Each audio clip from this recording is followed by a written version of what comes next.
Good evening and welcome everyone to the August installment of our 2022 Phosphorescence Poetry Series. To Dickinson, the term phosphorescence described a divine spark, an illuminating light. The Emily Dickinson Museum launched this series during the pandemic in 2021, when we were most in need of illumination. The series celebrates the power of poetry to spark the imagination and ignite transformation. We are thrilled to bring you another year of virtual readings, running now monthly through December, bringing you established and emerging poets from all over the world. My name is Anna Plummer, Program Coordinator at the Emily Dickinson Museum, and I am thrilled to be with you tonight. Since we cannot see our audience, as I said, just feel free to join in the chat by saying where you're coming from right now. And then also, I hope you'll feel encouraged to share words of affirmation and appreciation for our poets in the chat throughout the readings. Wonderful, a friend of Abhijit I see joining. This is awesome.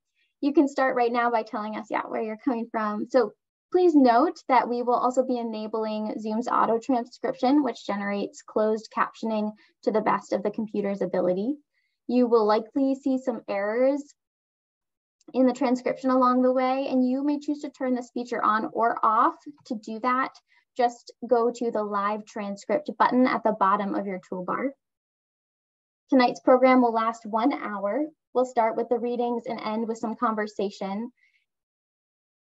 And please do participate by adding questions that you have for the poets to the Q&A feature as we go. And that button is also available on your Zoom toolbar at the bottom of the screen. And now, great to see where you all are coming from. Now, without further ado, it's my pleasure to introduce tonight's poets to you. I am glad to welcome two individuals who bring rich cultural perspectives and compassion to their writing and to our program tonight. Abhijit Sarmah joins us tonight from Athens, Georgia, where he is a fellow at the University of Georgia and recently moved from his home state of Assam in Northeast India. And Annemarie Nicharan joins us from Dublin, Ireland, where she's told us it's 10:45 p.m. So thank you for joining us late in your evening. Abhijit Sarmah is a poet and researcher of global Indigenous writing, and with particular focus on Native American women writers and literatures from Northeast India. His work is published or forthcoming in Lunch Ticket, the Albion Review, Glassworks Magazine, Gasher Journal, Rigorous Magazine, South 85 Journal, The Road Runner Review, and others. He is spending the 2022 academic year as the University of Georgia Arts Lab Fellow. Annemarie Nicharan is a poet from Gaeltacht region of Northwest Ireland. Her publications include Bloodroot, Town, and The Poison Glen. She is a recipient of the Arts Council's Next Generation Artist Award and a co-recipient of the Markovits Award. Nicharan has written on various care institutions in Ireland, including mother and baby homes, state industrial schools, and hospitals. Of her work, the Yale Review has said she often captures a whole world of cultural and historical implications in a single, simple, but metaphorically rich image. A former literary fellow of Academy Schloss Solitude and the Jack Kerouac House of Orlando, Nicharan currently lectures at the Yeats Academy of Arts, Design and Architecture, IT Sligo. So we will be posting the works of these poets in the chat tonight as they read. And poets, thank you so much for being with us now. I'll send it over to Abhijit to start us off. Hello, and thank you so much for this wonderful introduction. So yes, my name is Abhijit Sarmah, and I think I don't need to introduce myself again, since you gave such an remarkable introduction, I would say. So before I start reading today, I would really like to talk a bit about, very briefly about what I write about. So since I'm from the northeast of India, I primarily write about the land, the people, the cultures of the northeast of India, And also my work is concerned with the human rights violations that happened in that region of India over the past few decades. So, I'm sure that not a lot of you will be aware of a few terms and a few names. So what I will do is this: I will make sure that I introduce you people. I mean, I will give a very brief introduction to a few people and to a few words. I mean, I'm sure a lot of you will not know a few Assamese or indigenous words. So let us start with that. So the first poem I will read today is called In Memoriam, Sam Stafford. So Sam Stafford was actually a 17-year-old kid who was killed in Assam by the police during the 2019 anti-CAA protests. So this poem is in memory of Sam Stafford. And also there's another word you will come across while I will read the poem, which is Hewali. Hewali is what we know in English as night blooming jasmine. And also, there will be another two names you will come across. So the first is Vishnu Rabha, and the next is Jyoti Prasad Agarwala. They were actually some of the renowned cultural figures from Assam. So, and there's also a mention of 855. 855 is actually a reference to 855 martyrs of the Assam movement. So yeah, so here we go. So the poem actually has an epigraph by Aga Shahid Ali. It goes something like this: "Those you will efface, I have loved."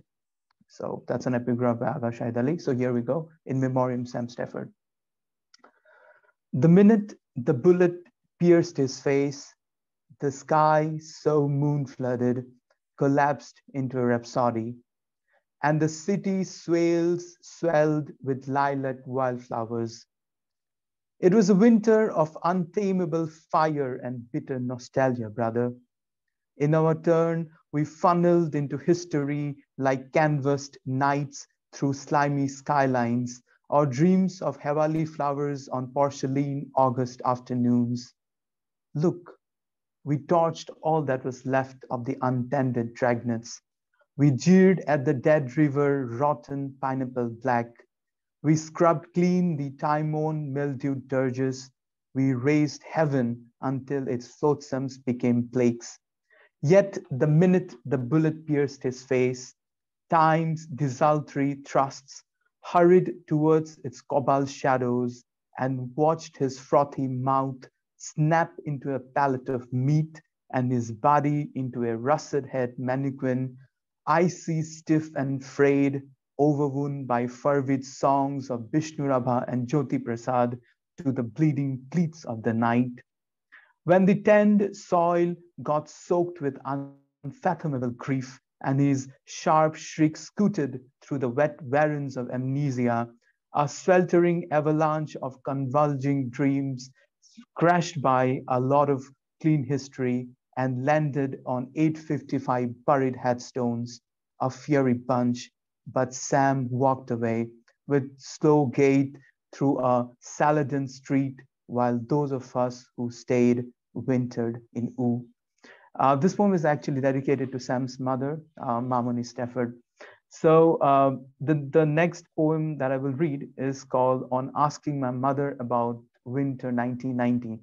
So, like I did for the last poem, I mean there are a few words I'm sure a lot of you are not aware of. So the first word you need to know is this word called Ui. Ui in Missing language. Missing is an indigenous language. It's a community there in Assam.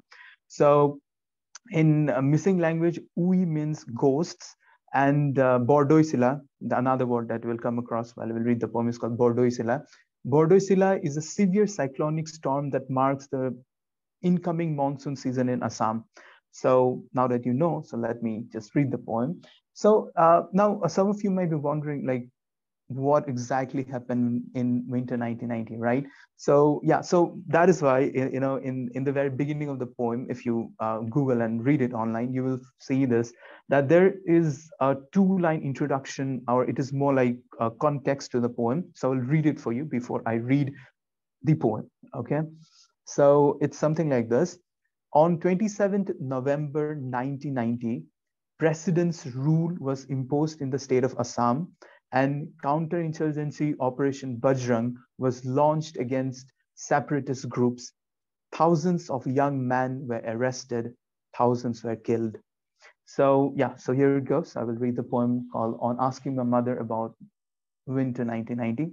I was born in 1994, so this is more like something that is inspired by real conversation I had with my mother. So here it goes. On asking my mother about winter 1990. We hid the moon in the silent river, so they couldn't chase the ooze that lived in the incisions of the last crag, laughs my mother. They toppled like nests of Baya weavers on the way of Bordeauxilla, rushing angrily to her mother's feast. But the rest? I ask, as sunlight drips down her twiggy legs and strews its nerves gently on the mosaic porch. Oh, in dugouts covered with banana leaves, we girls numbered snails and trembling tendrils of light, oak whispers and green gooseberries to dip in salt, and sometimes when their tawny mastiffs came our way, tearing through thick screams of fog tinctured with slivers of the moon, we ran for our brothers hiding in the forest. Then they saved you. Oh, they were never there. They always went hunting for finches, floating plots of stars. So that is what it is. So then I will move to another poem, which is called Ghazal for Stateless Bodies. I guess I need to give a bit of a context and also, like I've been doing for the last two poems, teach you people perhaps a few new words, new, I mean, not, you know, Assamese that way, but yeah. So I'm sure a lot of you will not be aware of it. So that is why I mean, I'm sure a lot of you will know, but for those, this is for those who don't, right? So you will come across this name, which is Becky. Becky is actually a tributary of the mighty Brahmaputra River in Assam. I mean, I'm sure you heard of the Brahmaputra. And also another word that you will come across is Qawwali. Qawwali, I'm sure a lot of you know, it's a form of Sufi Islamic devotional singing. And there's another word you will come across, which is Khagrabari. Khagrabari is actually a village on the fringes of Manas National Park in Assam. So yeah. So now let me tell you what this poem is about. So this, in Assam, we have a huge problem of illegal immigration. So I mean, I will not explain that, but you should, read about it once we are done with the reading today. I'm sure you will be, I'm sure you will be interested in that, right? So this poem is on that. So and uh, this poem is about all the people who are, who are in detention centers in Assam, and I believe no matter what the no matter what the reason is, nobody should be made to live in detention centers anywhere in the world, right? So this is for them, and it starts. It also has an epigraph. It is an epigraph by Harsh Mandar. Harsh Mandar is a journalist from India. So I will read that, and then we will go to the poem. So, so the epigraph goes something like this: indefinite incarceration of man, women, and children in conditions worse than that of convicted prisoners, only because they were unable or not enabled to prove their citizenship, greatly diminishes India, its government, but even more its people. So that's actually an article you can find on the internet by Harsh Mandar called "The Dark Side of Humanity and Legality: A Glimpse inside Assam's detention centers for foreigners." So yeah, so here it goes. Ghazal for Stateless Bodies. The universe is filled with papers of our whereabouts, but which way is home? Painted in the color of dawn and wood smoke, Becky assures heaven, but not home. Blistered bodies left to nuts, numbered children on most nights. Imagine bruised shades of Palash, warm zephyrs flaring through steeps covered in wet ash and home. In this watercourse of dispossessed cadavers, we are muddy currents of history, hemming our cries into lullabies to reverberate across thick meadows of our childhood, our home. Were it possible, we would have trekked our cut of heaven and fetched obads for you. Maybe we dreamt it all, silk ills turning into sparrow plumes, chiseled fathers back home. How bizarre to still have faith, to dream of departing on horseback along through death. Let the sentinels of salvation put down their guards and open the last postern to home. Let the turfs of desolate Kavalis finger the Gulmohar misted evenings of Khagrabari. How to expunge those visions of crocheted streets bustling with bulbuls opening to home. Our blood is molasses now. The sky from here a silhouette of a turquoise god. And when rain plows the earth, we can overhear the screams of our sisters hauled behind our home. Because you barely listen to choruses of shifting grasses, to whistles of the ancient land, or see the trysts of golden flowers on crisp days, you know nothing about your land, our home. So that is, a ghazal for stateless bodies. So the last poem, which is called Never Heard Back, it has nothing to do with Assam or Northeast of India. This is a very personal poem, and it is about, I don't usually write personal poems, so I tried to write one last fall. And this is, this poem, I just wrote this, which is called Never Heard Back. And Never Heard Back actually got published 2 days back in the margins. So it's pretty fresh out of the oven. So yeah, so this poem is called Never Heard Back. Yeah, so as I was saying, this poem is about love. It is about loneliness, and it is about how the coronavirus pandemic changed me as a person.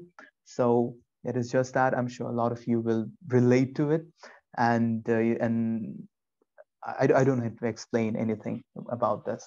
So yeah, so this poem also has an epigraph. It is by Wendy Shu.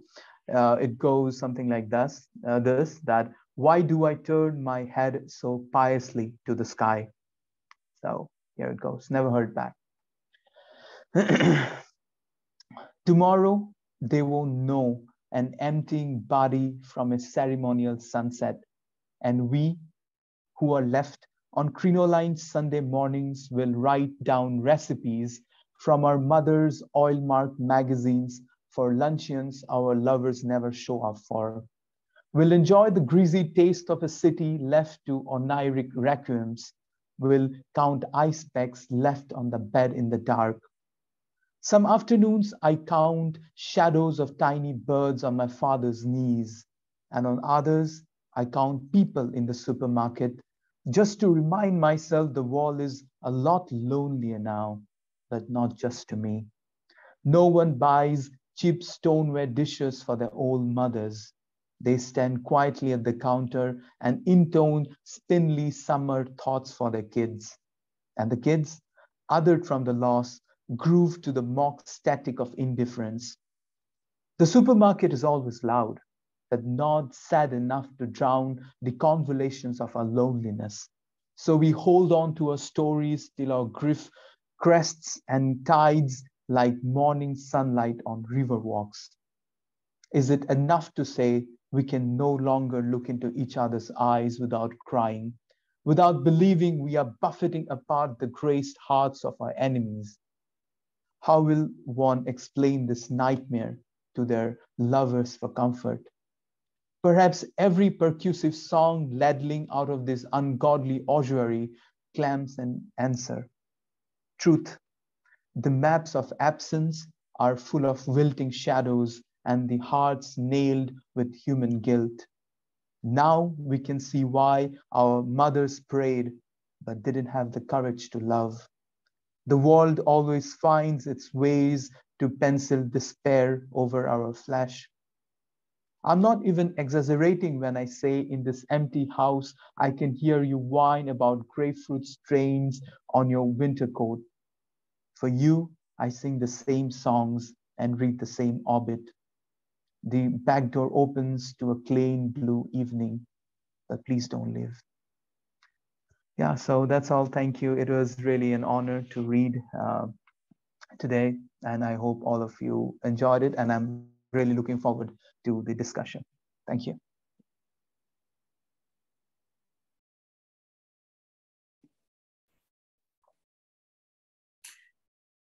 Good evening, Acharja. Greetings from Dublin. It's been a glorious day here, full of summer light, and it's a real gift to be sharing this space with Abhijit and to be sharing some poems in celebration of the life and legacy of Emily Dickinson. Emily Dickinson was one of the first poetry voices that I came to as a young person. And in recent years, as I've dug into this question of how poetry can help us bear witness to experiences of trauma and grief, I've been thinking again of Dickinson's words, "Tell all the truth, but tell it slant."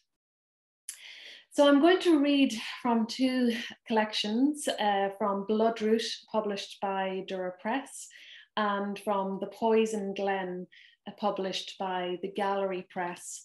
And I'll begin with a poem that draws from my early life in Donegal, where I grew up in a family that fostered children and teenagers who, for various reasons, had been placed in the care of the Irish state.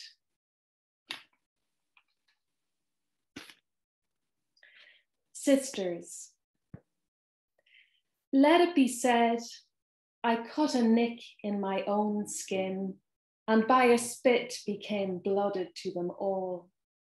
Maeve swaddled in clean cloth like a gem, as her mother, aged 16, leaned against the kitchen counter and watched me hold. Breege and Marie, found in a trailer by the river, speaking in a twisted song. Emer, who was always going home.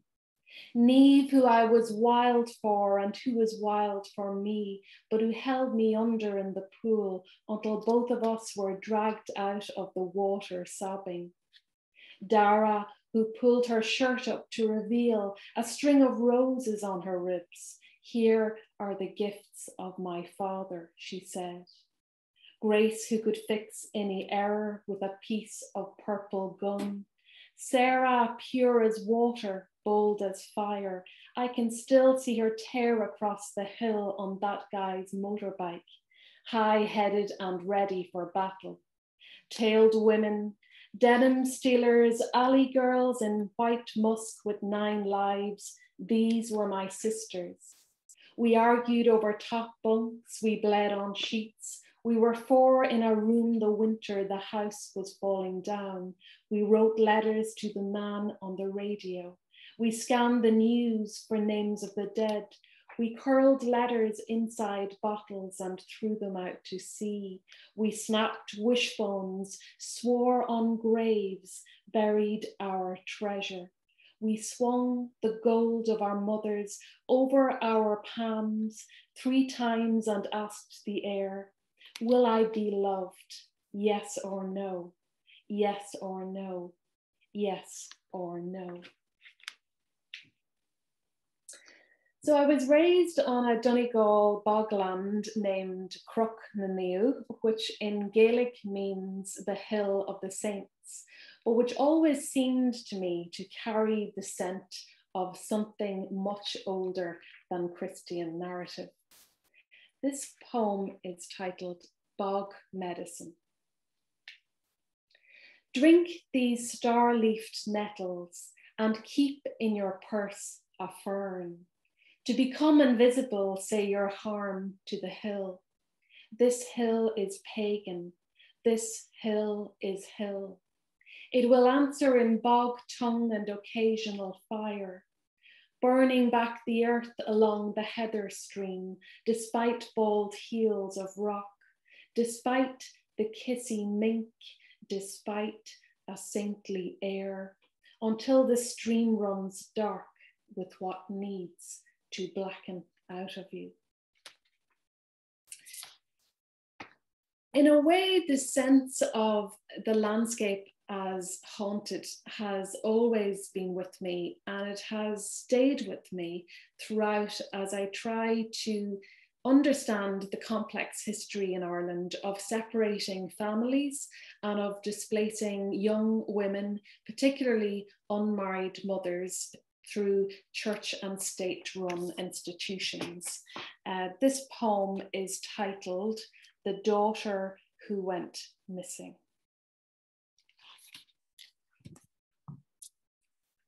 If I were to tell you that a vigil was held, candles lit, prayers said, or that long beams of silver torchlight scanned the village in search, or that the river bailiff soaked by rain was forced to plead with the villagers, somebody must know something, I would be lying. Quietly, darkness fell upon railway tracks, outhouses, derelict sheds, upon an empty nest curled into a leafless oak, upon a foothold trap shimmering in the forest like a buried star, as all night the river kept rising, the mess at the end unstirred. And outside the house of the missing girl, a black raven called, traitors, traitors, traitors.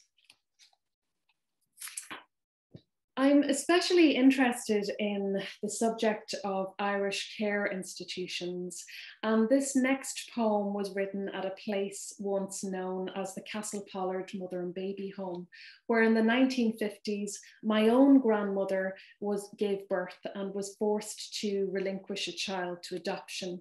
And I was walking around this now boarded up building when I spotted a piece of debris in the grass, and it was an old set of health worker instructions, and the title on those instructions became the title of this next poem, which is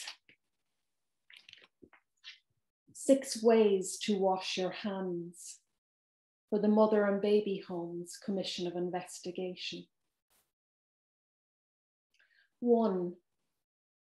Wet hands apply soap and rub palm to palm until a white lather forms, like the spit and rage of women who, having lain among waves, were dragged back up again by the hair and stripped of their names to pay for the wrongs in their bellies, as they stitched lace, pressed linen sheets, and each week bowed their heads to the postpartum girls, all lined up at the font, like a row of roots half pulled out of the earth and still holding on to their young. 2. Rub right palm over left dorsum and left palm over right dorsum to ensure the scent of infant leaves your skin. The sour fumes of bottled milk, triangle terry cloth, ice cold smears of cream. The scent of sin can cling for years, as potent as a bad dream, of trade deals, needle pricks, poppies bloomed on the skull. The scent of a child in an unmarked grave may get in beneath your fingernails and cause all sorts of problems in later life. 3. Rub palm to palm, fingers interlaced and around the wrists to erase all trace of fathers. Never mention cuffs, never mention scars. Raise your head against the sky and let the violet clouds overfill your eyes as the names of these men become again unknown as birds. When you see a wing, like a ream of thumbed pages fluttering, take this as a sign. The fathers are no more. 4. Rub backs of fingers to opposing palm with fingers interlocked and loosen the joints of wards, nurseries, Bolted pantries stocked with canisters of warm milk and cheese, sold by the yellow quart as the imagined cream of it dripped from the mouths of hungry, swollen girls. Rub out the halls, statues, sills, leave only a rusted nail in a cemetery wall. 5.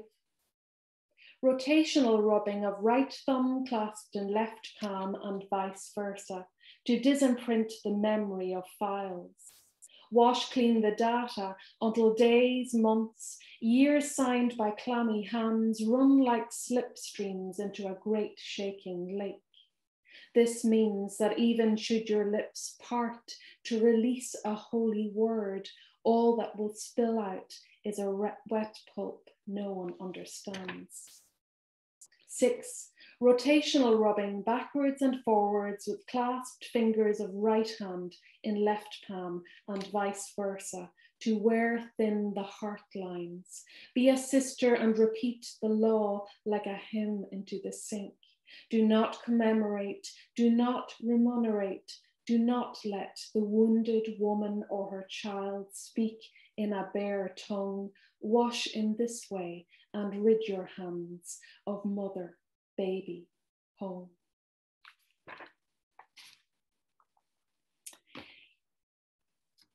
A recent discovery for me has been the joy of working with myth. And in my last book, The Poison Glen, I have a whole sequence of poems that looks to the myth of Balor of the Evil Eye, king of the Fomorians, who said to have locked his daughter Ethna into a tower off the Donegal coast and stolen her babies. The most common version of the myth, often told, centers around Balor and other male characters. But in my retelling, I was keen to remember Ethna, the daughter.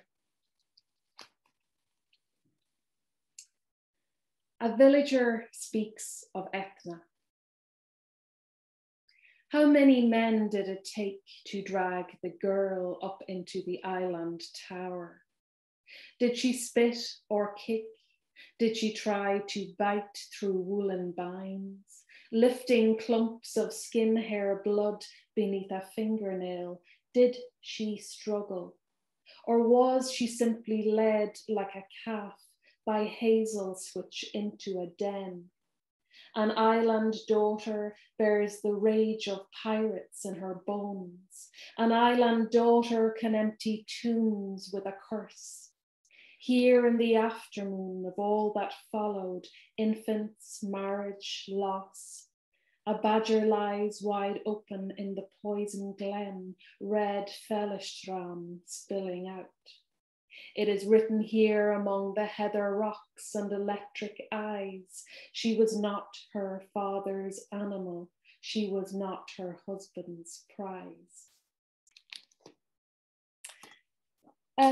The Poison Glen also features a number of poems that revisit the left behind sites of homes and orphanages and industrial schools in Ireland. And I'll read a poem that responds to the left behind building of St. Joseph's Industrial School Dundalk, which up until the 1980s was run by the Sisters of Mercy.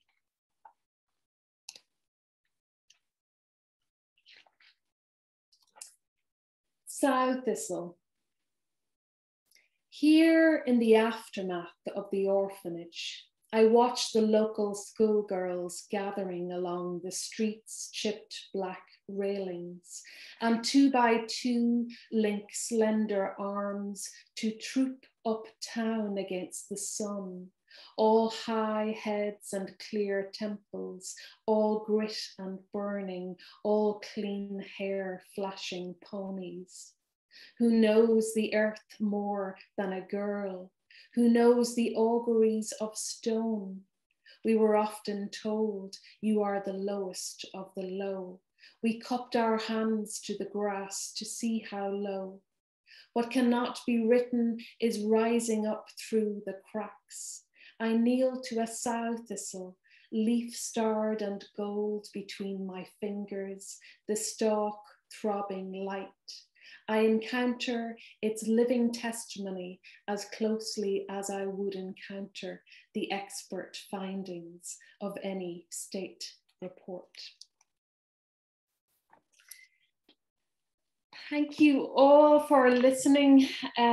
Special thanks to the Emily Dickinson Museum for hosting this reading, and to Abhijit Sarmah for his careful illuminating words. I'll bring this reading to a close with a poem that reworks some Irish fishing folklore and takes an old coastal tradition out of the hands of the church and puts it into the hands of ordinary women. And I should say that this final poem, it features the Gaelic word for light, which is solace. A blessing of the boats by the village mothers. Solace upon the hand, upon the wrist, upon the vein. On this day of sailing, we must honor the gods. Step with your right foot first into these boats that we have stitched for you from oxhide, hazel, sally rods, and dirt. With this wren's feather, we bond you to light and ask that you let go old grudges against the barefoot sister, the red-haired sister, the sister who rises up fish-tailed between the rocks. Our motto is gather. A babe hears first of all through bone and water, the song of the mother before the mother becomes, the song of the mother she dreams to become. Take our dreaming as a torch. Solace upon the nose, upon the lips, upon the tongue. We rid your mouth of salt, of roses, of whistling. We good mouth your sailing. We set you off knowing what we know. Death is a mystery bell tolling at the water's end. Death is a cargo of gold on a sinking ship and a bird rising out of the wreck. Solace upon the temple, upon the brow, upon the eyelids of our loved ones who have been lost. We close their mouths with light. We light wrap their bones. We prepare for them a deathbed of willow hand woven. See how the willow bends and yields, how it folds, how it offers back, how it glows, each blade a milk fruit, each blade a peace blade. Who can know how the wave will turn or when the wave will bolt? In the language of the mothers, a tongue is both a wave and the whole ocean. We keep the light for safe return. Thank you.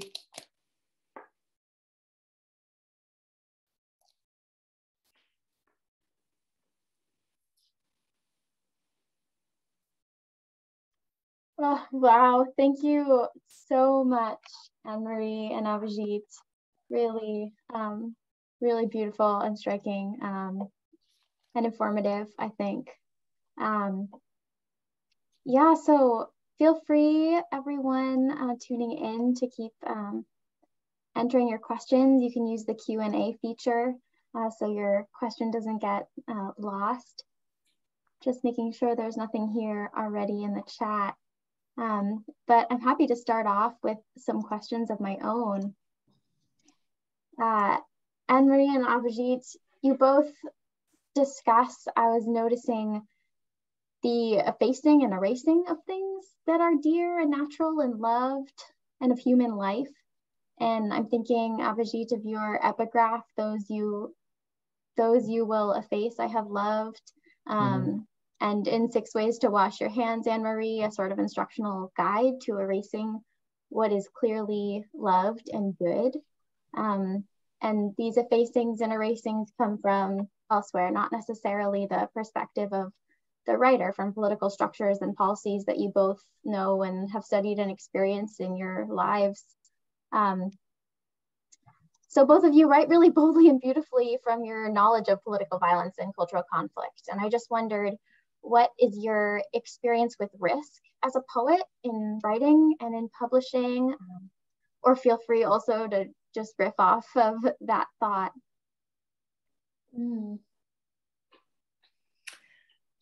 Well, I suppose I'm really interested in poetry as this plumb line into the subconscious self, which is a quote from the Irish language poet Nuala Ní Dhomhnaill. I'm interested in poetry that brings to the surface what might be buried in the self. And for me, the poems are very personal, even though I recognize that they have a kind of a public dialogue currency. But really, the poems begin and end for me with my family story, which is bound up in a separation through the mother and baby homes. And, you know, right now in these last two collections, the poetry is bearing witness to that separation and the consequences and the aftermath, and how, you know, identity and belonging is shaped when, you know, you come out of that history. So I really didn't feel like I was taking a risk in writing Bloodroot or The Poison Glen, because they were coming from this personal place. But I suppose I was surprised in my first book how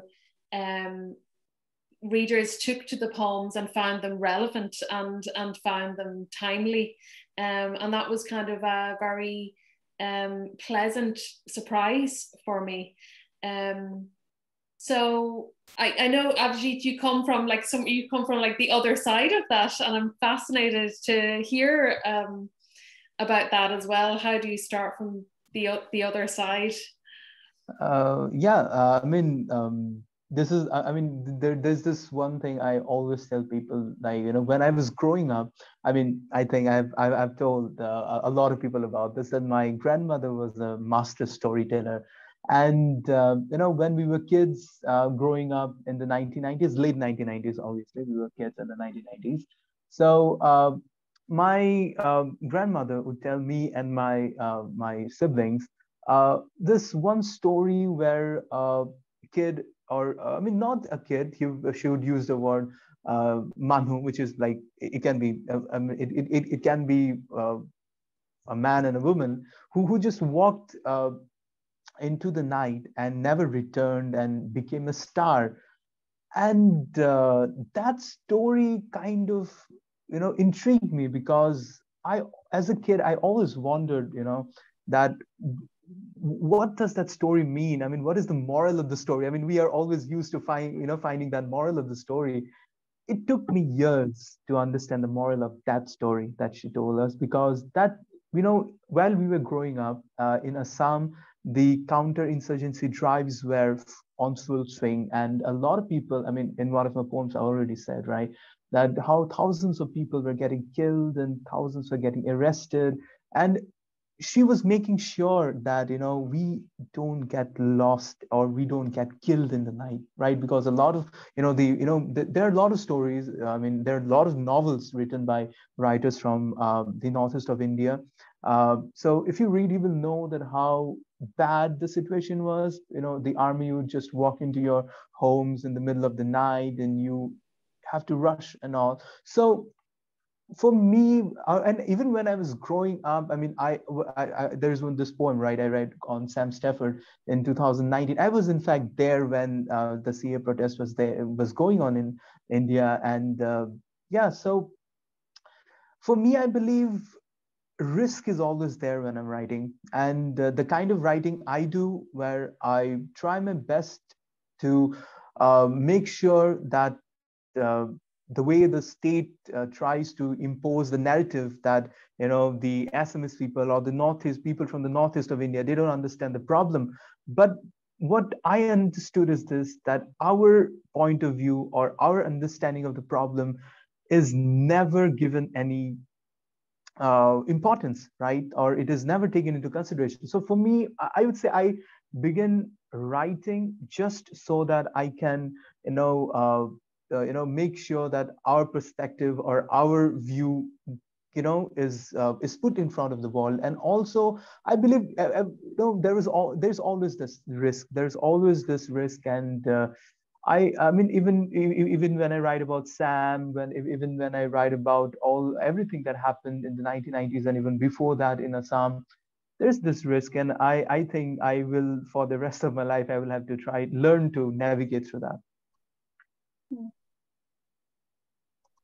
Yeah, I think every poem is a risk in the sense that, you know, it's a journey of discovery. And I think when I was writing my second book, I had ideas of what I would like the book to be and the themes that, I might explore. But when you sit down and allow yourself to enter into that kind of dreaming space where you're working with the subconscious, what comes out is, what comes out. And ultimately, you have to kind of relinquish control over the writing and allow your obsessions and your concerns and yourself to be revealed. And I think that's a risk for any writer. What's going to come out on the page, or is it going to, sometimes you kind of shock yourself, or you embarrass yourself, or you make yourself feel vulnerable. And there's a lot of times in writing both books where I wanted to put the poems aside because I thought, well, this is kind of not what I had in mind. But you can only be yourself, and you have to risk that. You have to be vulnerable. That's true. Yeah, that's true. I completely second that. That's beautiful. Yeah. I think also related to that, both of you use your poetry to take on the voice and explore the perspective of children. Abhijit, you were just talking about the stories you heard from your grandmother. So whether drawing on your own memories or by bringing to attention the lives of children wrapped up in political turmoil. So I'm one of them, right? I mean, I'm one of those kids who grew up in midst of violence. So I believe, one thing is this, that a lot of kids of my generation, we actually inherited the violence, the trauma as post memories. So I believe that is what I was saying, that, it's really not possible, or we cannot, even if we try to write something that is different from, something apart from violence, it somehow sips into our writing, because in one way, as I said, we have inherited them. So yeah. I just want to backtrack a little bit, Abhijit, and say I loved that story about your grandmother and the telling of a kind of fairy tale or legend story to explore something really complex and dark. And I really identify with that in the sense that I had a grandmother who told me fables that I realize now she was putting in place to kind of explore the complexity of our own kind of family background. But and yeah, I just echo what you've said there, is that, we're all kind of carrying these children, right, or these child perspectives.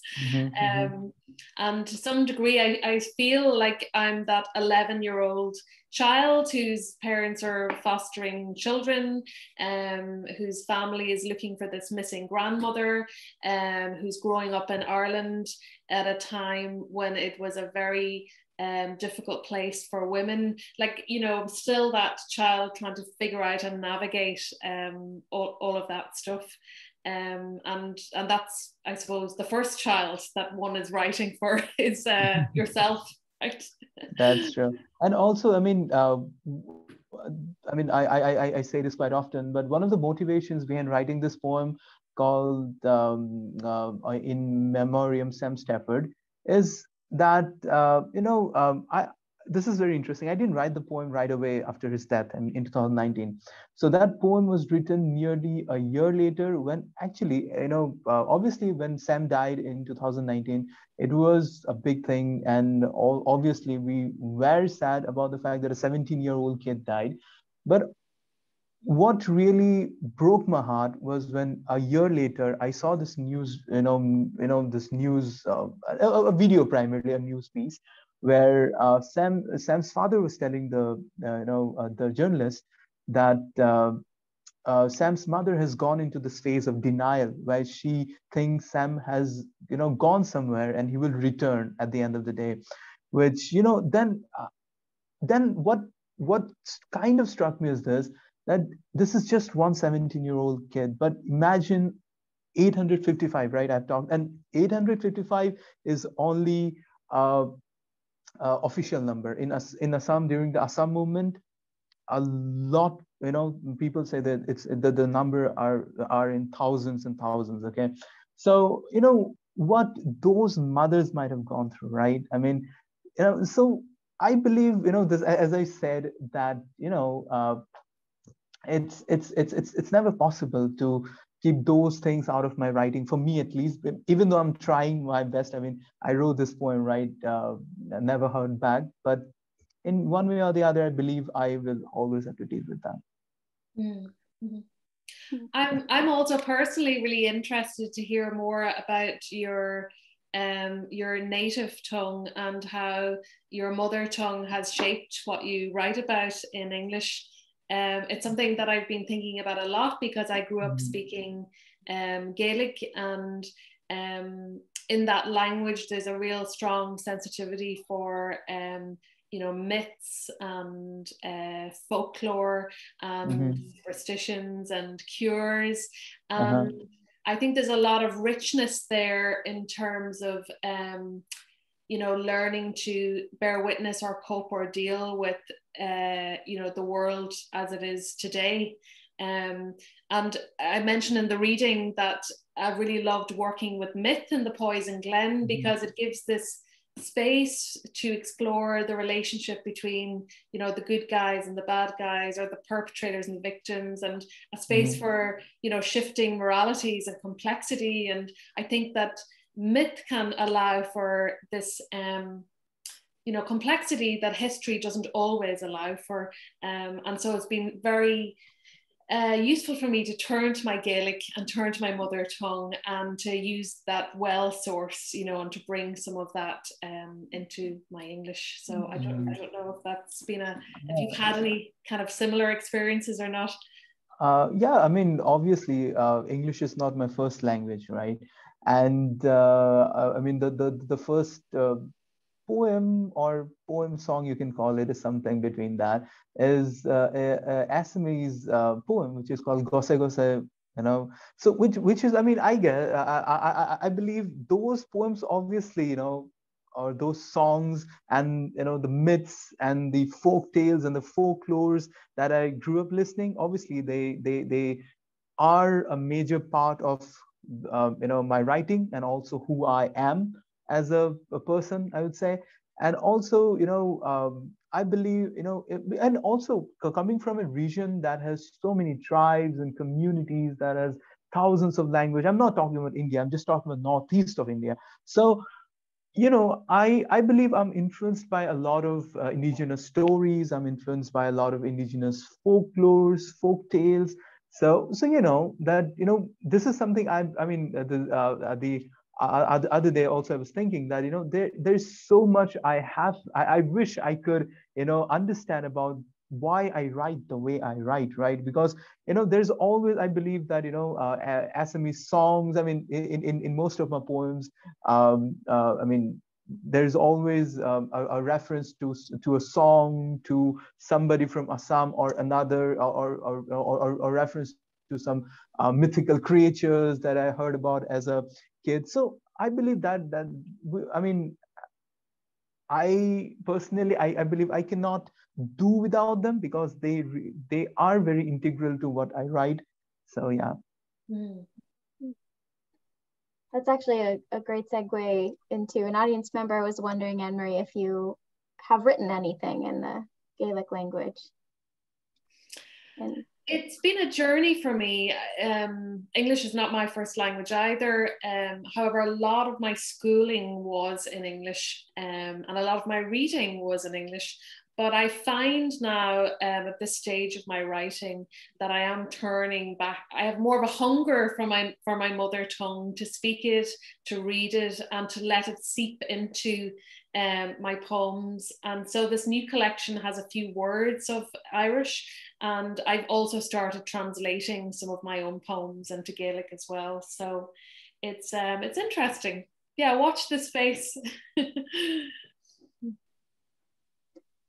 Well, we are just getting close to time here. So I'll just give a couple more moments if there's any final questions that folks had, or any thoughts that you two wanted to add. This has just been so wonderful for us to have you this evening.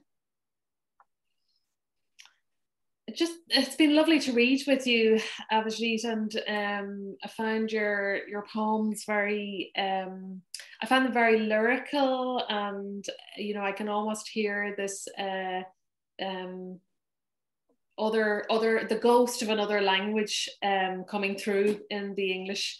And I'm just interested in that topic of writing for social change, or writing on social change. And I wonder, the area that you come from in India, is there a tradition there of writers being part of the dialogue around social change and activism? Because actually there is that tradition in Ireland of artists and poets and writers in conversation with change makers. You can see that kind of, most clearly probably with the founding of the Irish state, and you can see it, down through history, the different rebellions. But I'm kind of interested to know, is that an experience, or is that a tradition in your part of the world as well? It is, but I would say it is more anti-establishment in one way. I mean, the artists from where I come from, they are, anti-establishment in one way or the other. I don't know whether I can really club them as that, but yeah. So I mean, like when I was growing up, so I remember, I mean, always seeing artists as people who spoke for the people. As folks who spoke for the people, and not as somebody who is in conversation with the government or something like that, or somebody who is with the government. Not obviously they're in conversation, but obviously as a group of people who spoke for the people. And I guess I come from that tradition of our poets and songwriters and artists primarily. I come from that tradition, and because there are I mean a lot of writers and cultural icons from Assam who have stood for the people when needed. I mean, there was a singer from Assam, Jayanta Hazarika. So Jayanta Hazarika, when the people of Assam needed him, he was there doing shows. He used to go from one village to another. He would raise funds for people and stuff like that. So I believe, I mean, I come from the tradition, and whenever the time comes, the artists from where I am, they always stand for the people, and yeah, so that's what it is. Mm-hmm. Thank you. Yeah. So just thinking about all these influences that vivify and haunt your work, it's an Emily Dickinson program, so I feel obligated. Dickinson wrote, "One need not be a chamber to be haunted. One need not be a house. The brain has corridors surpassing material place, far safer of a midnight needing external ghost than an interior confronting the cooler host." So it's been an honor to host this program with you both. Thank you for our audience for tuning in, and a big thank you, Abhijit and Annemarie. We hope that you will join us next month for our 10th annual Tell It Slant Poetry Festival, which is September 19th through 25th. a week of events with international reach offered both online and in person at the Emily Dickinson Museum to celebrate Emily Dickinson's poetic legacy and the contemporary creativity she and her work continues to inspire from the place she called home. The festival lineup includes the September Phosphorescence reading with featured poets Jessica Coelho, Eugenia Lee, and Joan Kwan Glass. You can visit the Emily Dickinson Museum website or click the link shared in our chat now to register for the festival so that you can sign up for next month's Phosphorescence and headliner night featuring poet Tehimba Jess or any of our other exciting festival events. Finally, if you sign up for the museum's mailing list, you will be among the first to hear the newest information about our recently reopened museum. We hope, Abhijit and Annemarie, one day you'll be able to visit us so we can see you in person. And for everyone to do that, to sign up for our mailing list, register for other programs, or to make a donation in support of free programs like this one, visit www.emilydickinsonmuseum.org. So until we see you again, please keep reading, listening, laughing, and caring for one another. Good night, everyone. Good night. Thank you. Ihawai. Good night. Thank you so much. Yeah, bye.